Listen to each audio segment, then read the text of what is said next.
नमस्कार। आज पनि म नागरिकता अध्यादेश बारेमा नै छलफल गर्न गइरहेको छु।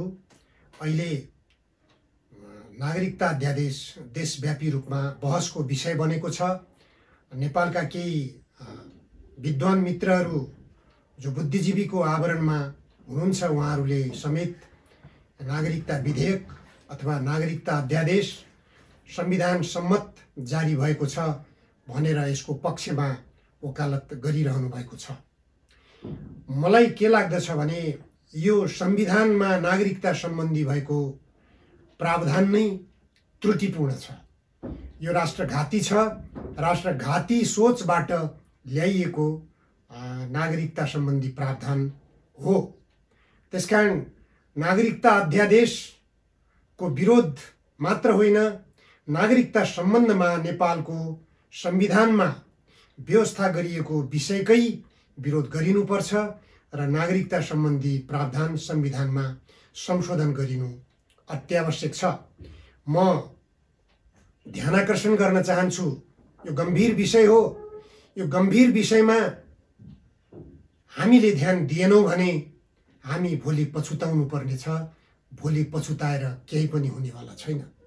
नेपालको संविधान जो दुई पटक संविधान सभाको निर्वाचन गरेर 8 वर्षको समय खर्च गरेर नेपालका राजनीतिक दलहरूले निर्माण गरेको संविधान हो। निसन्देह यो जनपक्षीय संविधान हुनुपर्दथ्यो। यो संविधान नेपालको राष्ट्रियताको हितको पक्षमा हुनुपर्दथ्यो। तर सबैभन्दा महत्त्वपूर्ण विषय मानिने नेपालको नागरिकता, खास गरेर दुईतिर ठुला छिमेकी देशहरू र बहुसंख्यक जनसङ्ख्या रहेका र भूगोलको दृष्टिकोणले पनि विशाल देशहरू, विकासको दृष्टिकोणले पनि अत्यन्त अगाडि बढिसकेका र विश्वकै विकासशील राष्ट्रको रूपमा प्रतिस्पर्धामा 1 नम्बरमै उत्रिन लागेका देश रहेको अवस्थामा हामी सानो र अत्यन्त अभाव र गरिबीले ग्रस्त भएको देशका रूपमा दुई छिमेकीका बीचमा रहेका छौँ। यति मात्र नभएर दक्षिणतर्फको विशाल जनसङ्ख्या रहेको देशसँग हाम्रो खुला सिमाना रहेको अवस्था छ। यो अवस्थाप्रति हामी गम्भीर बन्नै पर्दछ। खुला सिमाना भएको देश भएको कारणले गर्दाखेरि नेपालको जनसङ्ख्या बढाउने कामलाई खुला सिमानाले प्रभावित गर्ने कुरामा दुईमत हुन सक्दैन। यो सवालमा संविधान निर्माण गर्ने बेलामा संविधान सभामा प्रतिनिधित्व गरेका राजनीतिक दलका नेताहरूले ध्यान पुर्याउन सकेनन् भन्ने कुरा स्पष्ट हुन्छ। म ध्यानाकर्षण गराउन चाहन्छु, संविधानको भाग 2 मा नागरिकता सम्बन्धी व्यवस्था गरिएको छ। नागरिकता सम्बन्धी व्यवस्था गरिएको नेपालको संविधानको धारा 11 भाग 2 को धारा 11 को 3 मा हेर्नुस्, गम्भीर भएर पढ्नुस्। यो संविधान प्रारम्भ हुनुभन्दा अघि जन्मको आधारमा नेपालको नागरिकता प्राप्त गरेको नागरिकको सन्तानले बाबु र आमा दुवै नेपालको नागरिक रहेछन् भने निज बालिक भएपछि वंशजको आधारमा नेपालको नागरिकता प्राप्त गर्नेछ। यो झुक्क्याउने किसिमबाट बनाउन खोजिएको छ। त्यसपछि उपधारा 4 मा भनिएको छ, नेपालभित्र फेरा परेको पितृत्व र मातृत्वको ठेगान नभएको प्रत्येक नाबालक निजको बाबु वा आमा फेला नपरेसम्म वंशजको आधारमा नेपालको नागरिक ठहर्नेछ।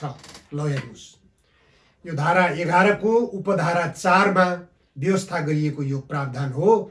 8 वर्ष समय लगाएर निर्माण गरिएको यो संविधान कति अपरिपक्व र कति बहुलट्टीपूर्ण, कति राष्ट्रघाती छ भन्ने कुरा यो उपधारा 4 ले स्पष्ट गरेको छ। खुला सिमाना छ। खुला सिमानाबाट जति पनि मानिसहरू आवागमन गर्ने स्वतन्त्रता छ। उतातिरबाट मगन्तेहरूको आवागमन बढिरहेको छ र बच्चाहरू पनि त्यत्तिकै सङ्ख्यामा नेपालमा आइरहेका छन्। त्यस्ता बच्चाहरू जुन बच्चाहरूको पितृत्व र मातृत्व फेला परेको हुँदैन अथवा ठेगान नभएको अवस्थामा छ भने त्यस्ता बच्चाहरूलाई नेपालले अङ्गीकृत मात्र होइन वंशजकै नागरिकता दिने भन्ने कुरा यो उपधारामा व्यवस्था गरिएको छ। यो उपधाराले खुला सिमाना रहेको भारतबाट न्यूनतम पनि 1% मात्र जनसङ्ख्या उतातिरबाट यतातिर आइपुग्यो भने नेपालको जनसङ्ख्या कहाँ पुग्छ अनि नेपालको अवस्था कहाँ हुन्छ। त्यसै गरी उपधारा 5 हेर्नुहोस्। उपधारा 5 पनि म यहाँ उल्लेख गर्न चाहन्छु। नेपालको नागरिक आमाबाट नेपालमा जन्म भई नेपालमा नै बसोबास गरेको र बाबुको पहिचान हुन नसकेको व्यक्तिलाई वंशजको आधारमा नेपालको नागरिकता प्रदान गरिनेछ। यो अर्को जघन्य राष्ट्रघात हो। संविधान सभाले बनाएको यो संविधान कति राष्ट्रघाती छ भन्ने कुरा यो उपधारा 5 ले प्रश्न गर्छ। म एउटा मेरै आफ्नो व्यवहारिक अनुभवको कुरा यहाँ राख्न चाहन्छु। केही वर्ष अगाडि 10-12 वर्ष अगाडिकै कुरा हो। काठमाडौँमै एकजना महिलाले आफ्नो बच्चाको नागरिकता प्राप्तिको निम्ति म आफू कानुन व्यवसाय समेत गर्ने भएको हुनाले त्यो प्रक्रियाको निम्ति आफ्नो बच्चाको नागरिकताको प्रक्रियाको निम्ति म समक्ष आइपुगिन्। ती महिलालाई मैले सहयोग गर्ने अठोट लिएँ। महिला नेपाली नागरिक हुन्, नेपालमै जन्मिएकी हुन्, नेपाली नागरिककै छोरी हुन् र त्यति मात्र होइन नेपालको राजनीतिमा महत्त्वपूर्ण योगदान पुर्याएका उनका बाबुलाई समेत मैले चिन्ने भएको कारणले गर्दा उनको छोरीको बच्चाको नागरिकता प्राप्तिको लागि मैले पहल गर्नु स्वाभाविक थियो। मैले पहल गरेँ। काठमाडौँ प्रमुख जिल्ला अधिकारी कार्यालयमा पुगेँ तर मैले सकिनँ। काठमाडौँ प्रमुख जिल्ला अधिकारीलाई जुनसुकै तरिकाले कुरा बुझाउँदा पनि मैले बुझाउन सकिनँ। नेपालको कानुनले दिँदैन, नेपालको संविधानले दिँदैन, त्यसकारण मैले यसमा केही पनि सहयोग गर्न सक्दैन भन्ने जवाब प्रमुख जिल्ला अधिकारीबाट प्राप्त भयो। यो संविधान जारी हुनुभन्दा पहिले, संविधानबाट यो जारी हुनुभन्दा पहिलेको कुरा म राख्दैछु।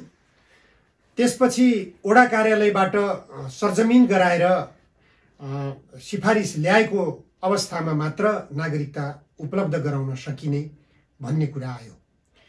ओडा कार्यालयमा अब यहाँ ओडा कार्यालय उल्लेख गर्न त्यति उपयुक्त मलाई लागिरहेको छैन, किनभने ती महिलाको पनि गोपनीयताको प्रश्न उठ्छ र ती बच्चाको पनि गोपनीयताको प्रश्न उठ्छ। ती बच्चा अहिले बालिग भएर नागरिकता प्राप्त गरिसकेर नेपालको वंशजको नागरिक बनेर उनले मेडिसिन विषयमा MBBS प्राप्त गरिसकेर र नेपालमै के अरे विषयगत दक्षता समेत हासिल गरेर हस्पिटलमा, नेपालकै हस्पिटलमा आफ्नो सेवा प्रारम्भ गरिसकेका छन्। एउटा योग्य नेपाली नागरिकको रूपमा उनी अहिले दर्ज भएका छन्।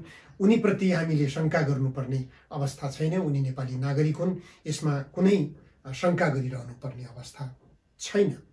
यो उपधारा 5 ले व्यवस्था गरेको आमाबाट नेपालमा जन्म भई नेपालमा नै बसोबास गरेको वा बाबुको पहिचान हुन नसकेको व्यक्तिलाई वंशजको आधारमा नेपालको नागरिकता प्रदान गरिनेछ। म स्पष्ट गरौँ, ती महिलाको पति विदेशी नागरिक हुन् अथवा भारतीय नागरिक हुन् भन्ने कुरा स्पष्ट छ। तर ती महिलासँग अहिले पनि नेपाली नागरिकता नै रहेको अवस्था छ। त्यसकारण आमासँग नेपाली नागरिकता छ, विदेशीको गर्भ उनले धारण गरेकी छिन् र विदेशी पति जसलाई उनले सामान्य रूपमा चिन्दछिन् मात्र, उनको घर कहाँ हो थाहा छैन, उसको नाम पनि स्पष्ट रूपमा उनले भन्न सक्दैनन्। भन्छन् तर त्यो नाम गरेको व्यक्ति उनको सम्पर्कमा आइरहेको छैन। तर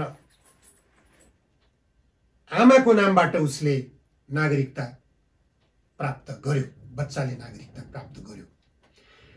अब यहाँ धारा 5 मा तर भनेर लेखिएको छ, बाबु विदेशी नागरिक भएको ठहरेमा त्यस्तो व्यक्तिको नागरिकता संघीय कानुन बमोजिम अंगीकृत नागरिकतामा परिणत हुनेछ। तर अंगीकृत नागरिकता त दिइने नै भयो। फेरि अब अंगीकृत नागरिकले